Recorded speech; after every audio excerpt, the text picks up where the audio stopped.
ते की नात 4 वर्षाची ती अर्थाची असेल तिलाही तिकीट दिलं असतं.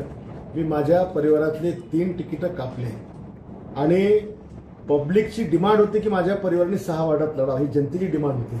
आणि ज्याच्यात कर्तृत्व असतं तेच निवडून येतात. तुम्हाला तुमचं परिवार सांभाळता आलं नाही, तुमचा भाऊ मोठा करता आणि तुम्ही कार्यकर्ता मोठा केला नाही, तुम्ही परिवार मोठा काय करणार.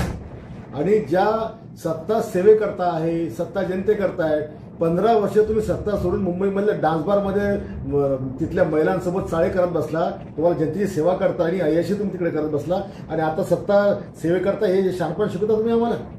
सत्ता सेवेकरता कशी असती हे सगळं बुलढाण्याने पाहिलंय. मी काय विकास केला, करोनामध्ये लोकांचे कसे जीव आम्ही वाचवले, कशा सावकाराच्या तावडीतून आम्ही शेतात सोडल्या, कशा लोकांच्या मुली दत्तक घेतल्या, कशा प्रकारे आम्ही मुलीबाईंचं रक्षण त्या ठिकाणी करतो. आणि त्याच्यामुळे हा काँग्रेसचा डमी उमेदवार आहे. हा काही जिंकायला उभा राहिलेला नाहीये, हा फक्त आम्हाला पाडायला उभा राहिला आहे. भारतीय जनता पक्षाची मतं खराब करण्याकरता उभा राहिला आहे. भ्रष्टाचार मुक्त, भयमुक्त, नशामुक्त. अरे तुला संध्याकाळी नशा केल्याशिवाय जमत नाही. तू काय नशामुक्तचा नारा आपल्याला आम्हाला सांगतो तू. आणि भयमुक्त आणि भविष्यामध्ये बुलढाणा शहर हुकुमशाहीकडे देईल. कसली हुकुमशाही.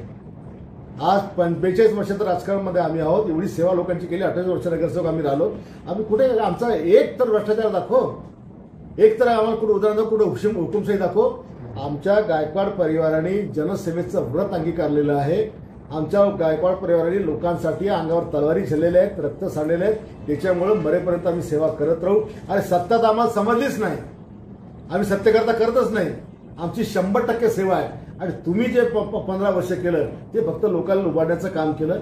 लोकांच्या रोज काम कार्य हे करायचं, कोणाच्या छाती उरावर बसायचं.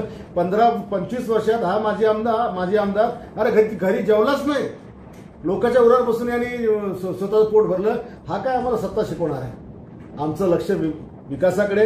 बुलढाणेकरांना माहिती आहे, बुलढाणेकर माझ्या कामावर खुश आहे, त्यांना माहिती आहे. 2.5 वर्षाच्या काळात बुलढाणा इतकं मोठं केलं तर पुढे संधी दिली. मी आमदार आहे, सत्ता माझ्याकडे, मी याच्यापेक्षा जास्त विकास करेन. भाजपचे जिल्हाध्यक्ष विजय एका व्यवस्थेमध्ये